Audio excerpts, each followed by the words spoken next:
तो hello guys, कैसे हो आप सब। उम्मीद है कि आप सब अच्छे से होंगे। आज का जो हमारा नया टॉपिक है दैट इज बेरियम एनीमा। ये भी जो हमारे बेरियम जो स्टडीज है उसका जो ये लास्ट वाला टॉपिक है बेरियम एनीमा। आपने इससे पहले barium swallow, barium meal follow through, फिर हमारे पास एंटीरोक्लाइसिस आ गया, ठीक है, जिसको हम स्मॉल बॉल एनीमा भी बोलते हैं। ये सब चीज़ें आपने देखी होंगी। और आप में से जो चैनल पे नए होंगे वो क्या करेंगे, आपको चैनल पे ये सारी वीडियोस मिलेंगी, बिल्कुल शॉर्ट नोट्स और हैंड रिटन नोट्स आपको यहाँ पे मिलेंगी। बिल्कुल एक एक चीज़ यहाँ पे एक्सप्लेन्ड वे में आपको मिलेगा सब कुछ। तो हम स्टार्ट करते हैं डेफिनेशन ऑफ बेरियम एनीमा।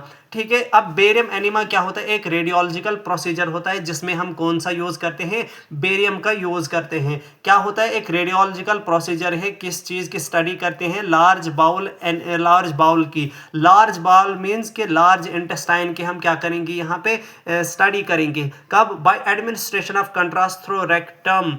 यहाँ पे आपको इंपॉर्टेंट दो चीजें याद रखनी है कि बेरियम एनीमा हम किस लिए करते हैं? लार्ज बाउल के लिए, मींस लार्ज इंटेस्टाइन के लिए। और यहाँ पे जो कंट्रास्ट देते हैं वो हम देते हैं रेक्टली। आपने ऐसा कोई भी प्रोसीजर नहीं देखा होगा इससे पहले बेरियम वाला जहाँ पे आप रेक्टम से क्या देते हो? कंट्रास्ट देते हो। ठीक है, अब इस वाले में क्या हम करते हैं? थ्रो रेक्टम मीन्स के एनएस से आप क्या करोगे? यहाँ पे कंट्रास्ट इंजेक्ट करोगे। अब सबसे पहले हम देखते हैं इंडिकेशंस।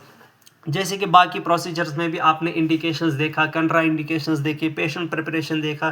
तो ये सब चीज़ें जो है आपने देखनी है इसमें कि इंडिकेशन वही है जहाँ पे आप प्रोसीजर को कर सकते हो। सबसे पहले हम देखते हैं partial obstruction. Partial obstruction means के आपका जो इंटेस्टाइन है वो अंदर से थोड़ा सा खाली है, मीन्स के अंदर से जगह अभी है, ऐसा नहीं कि वो बिल्कुल ब्लॉक हो चुका है। अगर वो ब्लॉक होगा इंटेस्टाइन तो आप उस केसेस में जो है प्रोसीजर नहीं कर सकते हो। ठीक है, तब जा उन वो जो है हमारे पास अगर कंप्लीट ऑब्स्ट्रक्शन होगा तो वो हमारा कंट्रा इंडिकेशन है। Suspected diverticulum. डाइवर्टिकुलम का मतलब होता है, पहले भी मैंने बहुत लेक्चर्स में बताया, डाइवर्टिकुलम होता है पाउच लाइक स्ट्रक्चर बनना। कैसा pouch like structure? Diarrhoea. Diarrhoea हो गया लूज मोशंस। अब ये लूज मोशन जो है वो क्यों इसी के रिलेटेड है? क्योंकि हमारा जो लार्ज इंटेस्टाइन है वो most of the water means के 90% से ज़्यादा ही पानी क्या करता है? ये एब्जॉर्ब करता है। तो मीन्स कि अगर यहाँ पे एब्जॉर्ब नहीं हो रहा है पानी, इसका मतलब जो है लार्ज इंटेस्टाइन में क्या है? कुछ ना कुछ तो एबनॉर्मेलिटी है। दैट मीन्स कि डायरिया के केस में भी हम क्या करेंगे? Barium enema. Rectal bleeding means कि आपके रेक्टम से क्या हो रही है? ब्लीडिंग हो रही है, खून आ रहा है, ब्लड आ रहा है। फिस्टुला। फिस्टुला हो गया जब भी आपका क्या होगा? एबनॉर्मल कनेक्शन बनेंगे। क्या बनेंगे? एबनॉर्मल कनेक्शन बनेंगे। GI haemorrhage. आप रेक्टल ब्लीडिंग या जीआई हेमरेज ये लगभग सेम सेम ही है। ठीक है, जीआई हेमरेज हो गया जब आपके इंटेस्टाइन्स में क्या होगा? कुछ ट्रॉमा हुआ होगा जिसकी वजह से हमारे पास क्या है? ब्लड आ रहा है। Contrast allergy. कंट्रास्ट इंडिकेशंस में हम देखते हैं सबसे पहले एलर्जी। एलर्जी क्या होता है कि पेशेंट को कुछ पेशेंट्स क्या होते हैं? Allergic to contrast. अब उनके केसेस में हम जो है ये प्रोसीजर नहीं करते हैं। अब इसको चेक करने के लिए कि पेशेंट हमें प्रोसीजर करना है या नहीं, तो हम करते हैं एक टेस्ट RFT जिसकी वैल्यू होती है 0.3 टू 1.6। बहुत सारे लेक्चर्स में मैंने ये वैल्यू बताई आपको, ये बहुत इंपॉर्टेंट है। तो अगर इस रेंज में जो है आपकी RFT जो आप करवाते हो उस की जो वैल्यू है इस रेंज में है तो आप ये प्रोसीजर कर सकते हो या कोई भी कंट्रास्ट बेस्ड प्रोसीजर जो है आप कर सकते हो। लेकिन अगर वैल्यू इससे कम है या ज़्यादा है तो आपको फिर डॉक्टर से पूछना पड़ता है कि हम ये प्रोसीजर करें या नहीं करें। आगे आता है प्रेगनेंसी। प्रेगनेंसी हो गया कि प्रेगनेंसी में मैंने बोला था ये जो है कंट्राइंडिकेशन है। क्यों? क्योंकि हम ये सारे प्रोसीजर कहाँ पे करते हैं? X-ray based equipments. X-ray based equipment कौन कौन सा है? सीटी है हमारे पास, एक्सरे है हमारे पास, फ्लोरोस्कोपी है हमारे पास। ये हम क्या करते हैं? इनके केसेस में आप क्या करोगे? नहीं करोगे प्रेगनेंसी के केस में। क्यों? प्रेगनेंसी जब होगी उसकी वजह से मैंने बोला था पहले भी कि डीएनए चेंज हो सकता है, म्यूटेशन हो सकती है, हमारा जो फीटस है वो एबनॉर्मल पैदा होगा, बच्चा जो है एबनॉर्मल पैदा होगा। मैंने बोला कंप्लीट ऑब्स्ट्रक्शन, यहाँ पे पार्शियल ऑब्स्ट्रक्शन था और कंप्लीट ऑब्स्ट्रक्शन। कंप्लीट मैंने बोला जब बिल्कुल ही ब्लॉक हो चुका है आपका इंटेस्टाइन तो आपका कंट्रास्ट जाएगा ही नहीं, तो ऑब्वियस सी बात है कि ये क्या है? कंट्रा इंडिकेशन। आगे चलते हैं हम पेशेंट की प्रेपरेशन पे, कि जो पेशेंट प्रेपरेशन है वो हम क्या क्या देखेंगे। सबसे पहले जो है आपने क्या करवाना है, फास्टिंग करवाना है पेशेंट को। कितना, नील पर ओरली उसको रखवाना है, पूरी रात से उसको बोलना है कुछ खाने के लिए नहीं, और उसको क्या बोलना है, लो डाइट लेने के लिए। मैंने पहले भी एक्सप्लेन किया था, बेरियम वाले जो स्टडीज़ हैं, जो प्रेपरेशन वहाँ पे है वही प्रेपरेशन यहाँ पे भी है। ठीक है, आपने क्या करना है, उसको नील पर ओरली रखवाना है, लो डाइट देनी है, 2 से 4 डालकोलेक्स टेबलेट्स उसको देनी है। ठीक है, और क्या करना है, जो पेशेंट को क्या है, लैक्सेटिव वगैरह ये चीज़ें नहीं, तो आप अगर पीछे जो आपने पढ़ी होंगी प्रेपरेशन वही यहाँ पे भी आप डाल सकते हो। अभी इसके बाद जो है यहाँ पे कुछ पोजीशंस दिख रही हैं, ये पोजीशन में आगे बताऊंगा ये पोजीशंस थी क्या।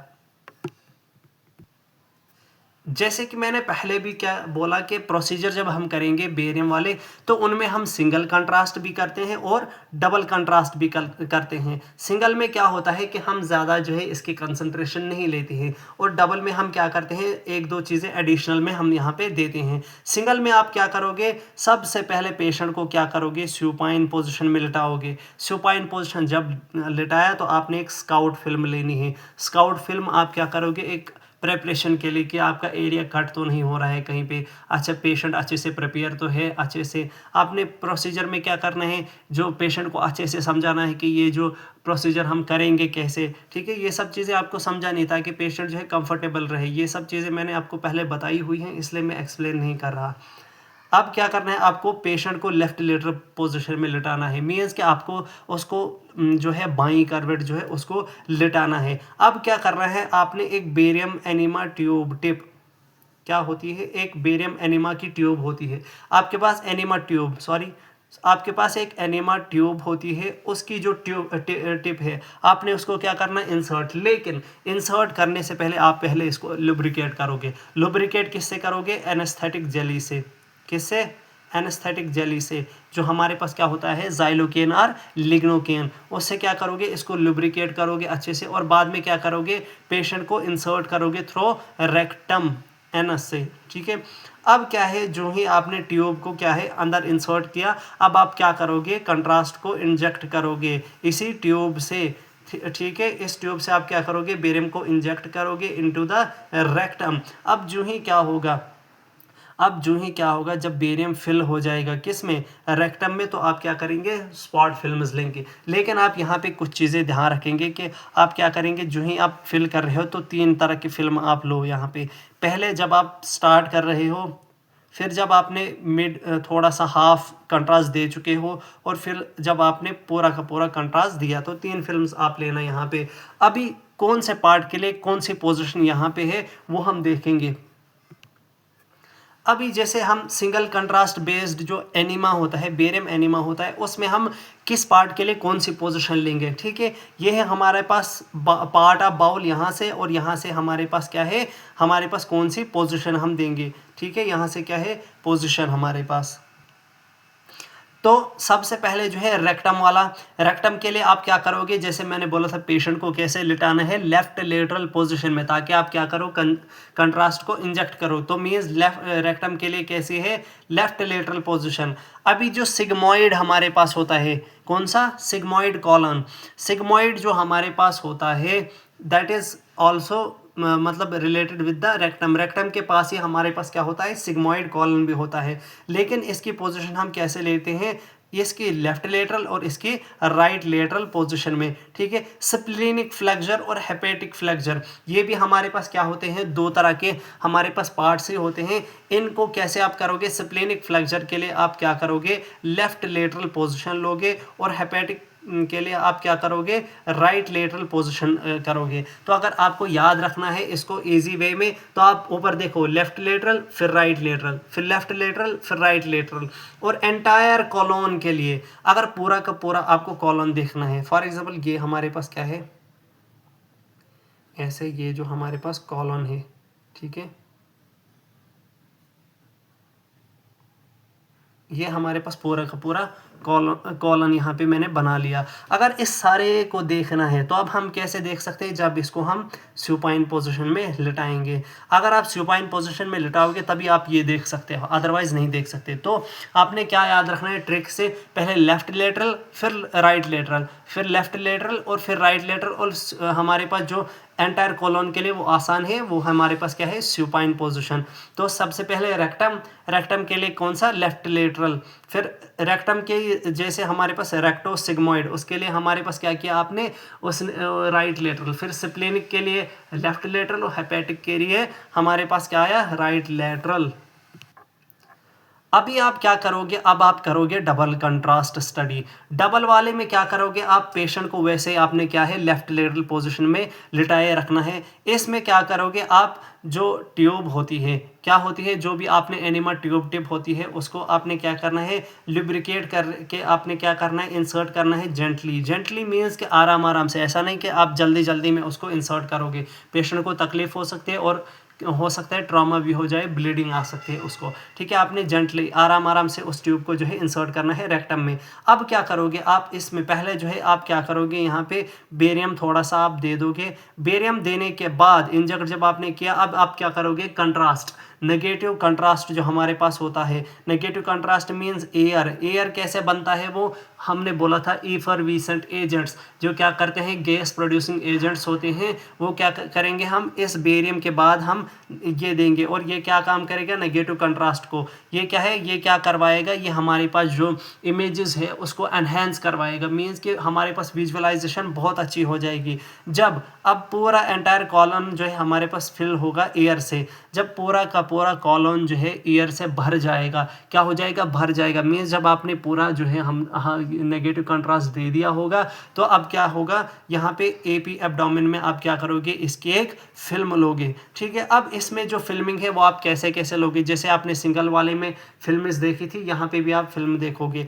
मैंने फुल एब्डोमेन के लिए क्या बोला, एपी पोजिशन, पूरे के पूरे एब्डोमेन के लिए कैसी, एपी पोजीशन के लिए। कॉलॉन के लिए क्या, लेटरल इसमें लेनी है, कौन सी पोजीशन लेनी है, लेटरल पोजीशन इसमें कॉलॉन की। और जो हमारे पास रेक्टो सिग्मोइड है वो हम कैसे लेंगे, यहाँ पे राइट लेटरल में। कैसी, राइट लेटरल। आपने पीछे भी देखा होगा रेक्टो सिग्मोइड के लिए कैसी थी position, right lateral. Full abdomen के लिए एपी और कॉलॉन इसमें लेटरल लेनी पड़ती है। ठीक है, वहाँ पे सुपाइन और यहाँ पे लेटरल पोजिशन।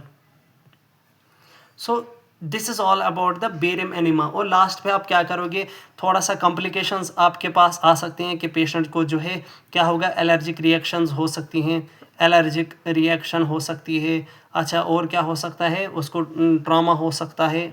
ठीक है, मीन्स ज़ख़म वगैरह लग सकते हैं उसको। और आप क्या करोगे, लास्ट पे पेशेंट केयर में आपने क्या बोलना है, पेशेंट की केयर में आपने बोलना है पेशेंट को अच्छी तरह से पानी पीना है। ठीक है, पानी अच्छी तरह से पियो ताकि जो ये हमारे पास बेरियम है वो वॉश आउट हो जाए। ठीक है, और आपने क्या करना है, पेशेंट को अच्छे से वॉच आउट करना है, क्या उसको कहीं एलर्जी तो नहीं हो रही है। उसके बाद ही आप क्या करोगे, पेशेंट को घर के लिए वापसी करोगे। Thank you.